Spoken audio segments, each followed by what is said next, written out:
चीन के बीआरआई का बाप यह प्रोजेक्ट 193 देश आए भारत के साथ। आखिर दुनिया में छा गया है भारत। जी हाँ, नमस्कार दोस्तों, आप शायद यह बात जानते होंगे कि नवंबर 2021 में भारत के प्रधानमंत्री मोदी विश्व को एक इतनी बड़ी योजना का सौगात दिया है, जिसके बारे में जानकर विश्व के कई देश ये हैरान हो गए हैं कि भारत इतनी बड़ी योजना के बारे में सोच भी कैसे सकता है। जी हाँ दोस्तों, बता दें आपको कि भारत जिस योजना की बात कर रहा है वह चीन द्वारा चलाए गए बीआरआई प्रोजेक्ट से काफ़ी बड़ा है। अगर इस योजना को सफलतापूर्वक किया जाता है तो विश्व की 100% ऊर्जा जरूरतों को पूरा करने की क्षमता रखता है। साथ ही साथ ऊर्जा रिन्यूएबल होगी, इसके किसी भी तरह का प्रदूषण नहीं होगा। तो ऐसे में क्या है योजना, भारत और दुनिया के 193 देशों को साथ मिला है।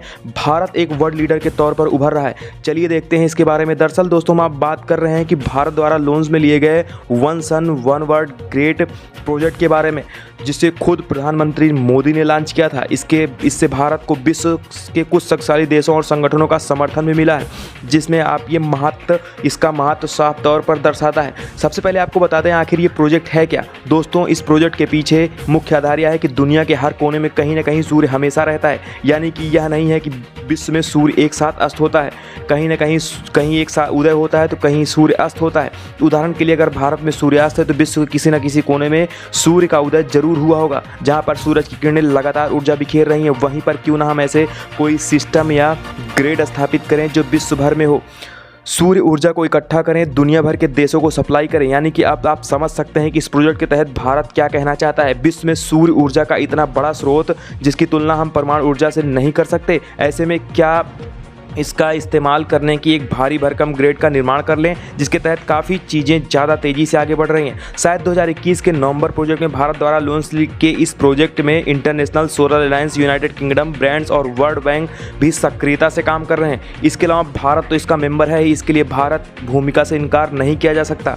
तो ऐसे में आप अंदाज़ा लगा सकते हैं कि इस प्रोजेक्ट को आगे बढ़ाने के लिए विश्व के कितने शक्तिशाली देश और संगठन एक साथ मिलकर काम कर रहे हैं। One sun one world grid की एक सफलता पूरे विश्व की एनर्जी सिक्योरिटी की गारंटी ले सकता है, क्योंकि अगर हमने इस सफलतापूर्वक स्थापित कर लिया इसको, तो सूर्य द्वारा प्रदान की जाने वाली ज़्यादातर ऊर्जा का इस्तेमाल हो सकेगा। और आपको बता दें दोस्तों, अगर हमने मात्र कुछ प्रतिशत सूर्य ऊर्जा को सही मायने में इस्तेमाल करना सीख लिया तो बहुत जल्द कोयला और नेचुरल गैस छोड़िए, हमें परमाणु ऊर्जा इस्तेमाल करने की भी ज़रूरत नहीं पड़ेगी। साथ ही इस प्रोजेक्ट के तहत भारत दुनिया भर के देशों और रीजन में जहां एक बहुत बड़ा ट्रांसमिशन ग्रिड स्थापित करना चाहता है, वहां सोलर एनर्जी का ट्रांसपोर्ट भी किया जा सकेगा। यानी कि हम कैसे ग्रिड की बात कर रहे हैं, दुनिया के कहीं भी पैदा की जाने वाली और 100% ऊर्जा को एक दूसरे पर जगह ले जाने में सक्षम है।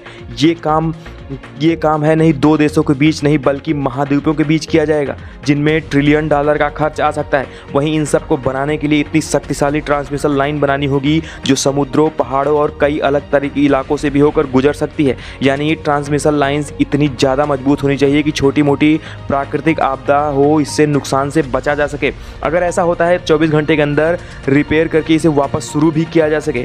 तो ऐसे में आप देख सकते हैं कि ये प्रोजेक्ट कितना बड़ा है अपने आप में, जिसे भारत धीरे धीरे लगा है और प्रोजेक्ट जरिए भारत एक वर्ल्ड लीडर के तौर पर भी उभर कर सामने आ रहा है। तो दोस्त, ऐसे में क्या खबर है आपकी, इस खबर में आपकी क्या राय है, कमेंट करके हमें ज़रूर बताएं। और इसी के साथ आपको एक बड़ी खबर के पास और ले चलते हैं दोस्तों। जिस तरह से इजराइल ईरान पर भयंकर हमला किया है, उसके बाद चीन पाकिस्तान अब ये मानने लगे हैं कि पीओके भी उनके हाथ से गया। आपको बता दें दोस्तों, 2014 में भारत ये जानता था कि मित्रता के नाम पर इजराइल के साथ कोई चीज़ नहीं थी, लेकिन दोनों के बीच जो थी केवल डील ही थी। लेकिन अब मित्रता ऐसी है कि ईरान के बाद हो सकता है इजराइल डायरेक्ट पाकिस्तान पर धावा बोल दे। और चीन पाकिस्तान इजराइल से डरते हैं, क्योंकि इजराइल की पावर तो आप जानते ही हैं दोस्तों। उनमें बड़े बड़े मुस्लिम देशों के छक्के छुड़ा दिए। यूँ बोले तो सिर्फ इजराइल एक तरफ था, सभी मुस्लिम देश एक तरफ थे, तब भी इजराइल की जीत हुई थी। आज वे भारत के साथ ईरान पर हमला किया है। इजराइल ने भारत के साथ अपना कानून भी बदल दिया है। तो क्या कुछ है मामला, आपको डिटेल से बताएंगे दोस्तों।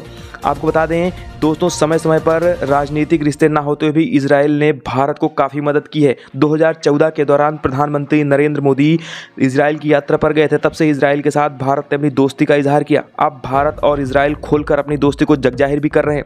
देखा जाए तो इजराइल हर कदम पर भारत की मदद कर रहा है, लेकिन डिप्लोमेटिक तौर पर भारत ने इजराइल की कोई मदद नहीं करी। इसलिए इजराइल हमेशा न्यूट्रल रहा है। और हाल ही में इजराइल ने एक ऐसा कदम उठाया जो दिखाता है कि इजराइल के लिए भारत क्या मायने रखता है। जी हाँ दोस्तों, इजराइल इजराइल ने अब भारत के लिए अपने रिश्ते मजबूत करने के लिए बात कही है और उन्हें कई सारे नियमों में फेरबदल किया है। साथ ही इजराइल ने यह कहा है कि पीओके को वापस दिलाने में वो भारत की मदद भी करेगा। इसके साथ वो पाकिस्तान के प्रधानमंत्री ने यह भी मान लिया है कि भारत पीओके वापस लेकर रहेगा। सिर्फ पाकिस्तान ही नहीं बल्कि चीन को भी ऐसा लग रहा है कि भारत किसी भी कीमत पर पीओके को वापस ही ले लेगा।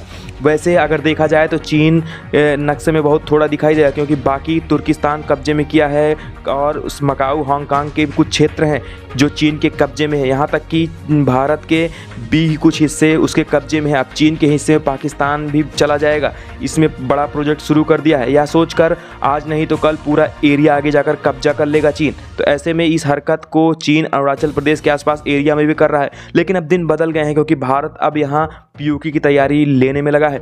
जी हाँ दोस्तों, वहीं चीन और पाकिस्तान इस बात को महसूस हो गया है कि पाकिस्तान को राष्ट्रपति अब इतना डर सताने लगा है कि वो राष्ट्रपति को यह कह पा रहे हैं कि आप पीओके के मामले में दखल मत दीजिए, क्योंकि भारत जिस तरह से पीओके के वापस लेने की बात कर रहा है इससे अमेरिका पाकिस्तान की मदद कर रहा है। लेकिन पाकिस्तानी राष्ट्रपति को यह समझना चाहिए कि अमेरिका ने क्लियर कर दिया है कश्मीर मामला भारत और पाकिस्तान के बीच का आंतरिक मामला है और यहाँ तक कि आर्टिकल 370 हटाने के बाद जम्मू कश्मीर का जो विकास हुआ है उसकी प्रशंसा अमेरिका ने भी की है। तो ऐसे में अमेरिका ने साफ साफ समझा दिया है कि पाकिस्तान को कि वह इस मामले में नहीं पड़ने वाला है। वैसे ही भारत जल्द ही पीओके की तरफ बढ़ेगा और चीन या पाकिस्तान दोनों जानते हैं। वैसे देखा जाए तो यह डर ही है पाकिस्तान के राष्ट्रपति का, जो कभी चीन के आगे मदद की गुहार करते हैं तो कभी अमेरिका से मदद करने के लिए कहते हैं।